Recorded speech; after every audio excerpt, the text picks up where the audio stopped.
In the small coastal town of Ravenswood, the air was thick with salt and fog, wrapping around the streets like a ghostly shroud. Clara Evans, recently returned after years in the city, stepped off the bus with a mix of nostalgia and unease. Ravenswood was the kind of place where everyone knew everyone, where secrets were whispered behind closed doors and buried deep in the past.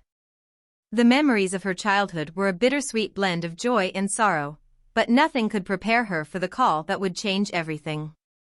Clara had just settled into her old room when her phone buzzed. It was Tommy Harper, her childhood friend and the brother of Lily, her estranged best friend.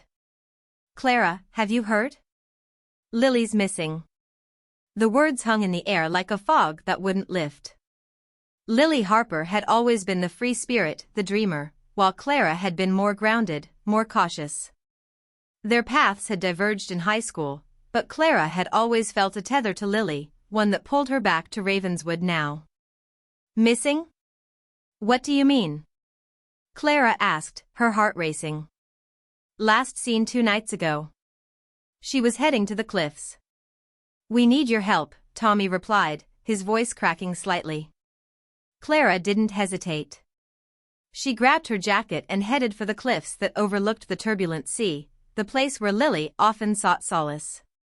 The path was familiar, but as she walked, unease settled in her stomach. What could have happened to Lily? At the cliffs, Clara found Tommy, his face pale and strained. "We've searched everywhere. No sign of her. Have you talked to anyone? Did she mention anything unusual?" Clara asked, scanning the rocky landscape for any trace of her friend. "Just, she'd been acting strange lately. Talking about some old legend, something about hidden treasure," Tommy said, running a hand through his hair. "I thought it was just her usual daydreaming." Clara's mind raced. She remembered the tales from their childhood, the legend of the lost ship, the sea serpent, which had sunk off the coast with a cargo of gold. It was a story that had fascinated Lily, and perhaps it had led her to the cliffs. Clara pulled out her phone, checking Lily's social media.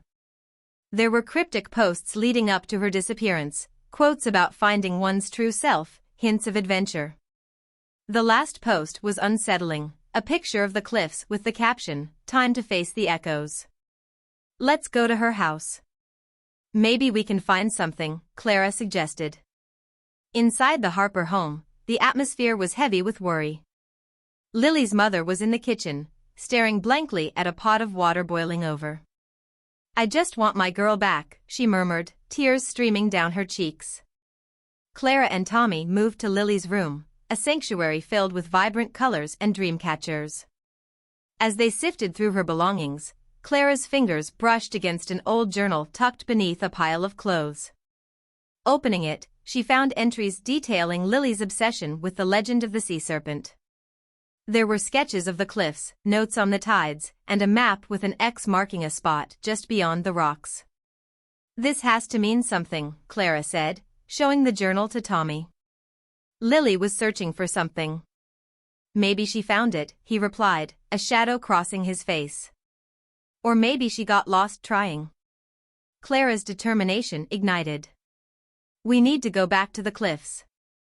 If Lily was searching for treasure, there might be something there." As dusk fell, the cliffs loomed ominously. The sound of crashing waves echoed against the rocks, and Clara felt a chill creep up her spine. They hiked along the treacherous path, flashlight beams cutting through the thickening fog. "Lily!" Clara called, her voice swallowed by the darkness. Just as despair began to creep in, Clara spotted a faint light flickering in the distance. "Over there," she shouted, rushing toward it. They stumbled upon a small cave, its entrance obscured by brambles. The light flickered from within, a lantern hanging from a rock. Inside, Clara's heart sank. The cave was filled with remnants of old shipwreck artifacts, fragments of pottery, rusted tools, and at the center, a chest, half buried in the sand. But there was no sign of Lily. "What if she's here?" Clara whispered, dread settling in her stomach. Tommy knelt beside the chest, prying it open with trembling hands. Inside lay gold coins and jewels, glinting in the dim light, a treasure untouched by time. But Clara's gaze was drawn to a small, familiar item, a silver locket that belonged to Lily. "Tommy," she gasped, clutching the locket. "This is hers. She was here." Suddenly, they heard a sound, a soft whimper echoing from the back of the cave. "Lily!" Clara called, her voice shaking. They hurried deeper into the cave, the air growing colder and more oppressive. As they rounded a bend, Clara gasped. There, huddled against the wall, was Lily, pale and disoriented but alive. "I thought I'd lost my way," she murmured, tears in her eyes. "I was looking for the treasure, but it led me here. I didn't mean to get trapped."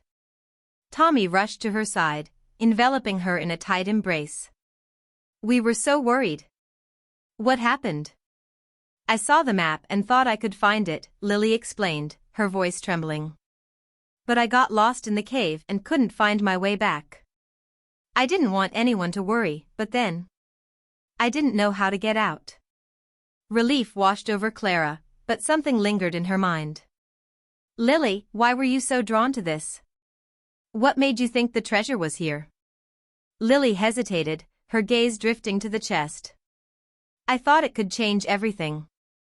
But it didn't matter. I just wanted to prove I was brave enough to find it." As they made their way back to the entrance, Clara couldn't shake the feeling that this was only the beginning. The treasure had unearthed more than just gold, it had revealed the fractures in their friendships and the burdens they each carried. The echoes of their past, once haunting, now held the promise of healing. In the days that followed, Clara, Tommy, and Lily began to rebuild their friendship, confronting their fears and the shadows of their past.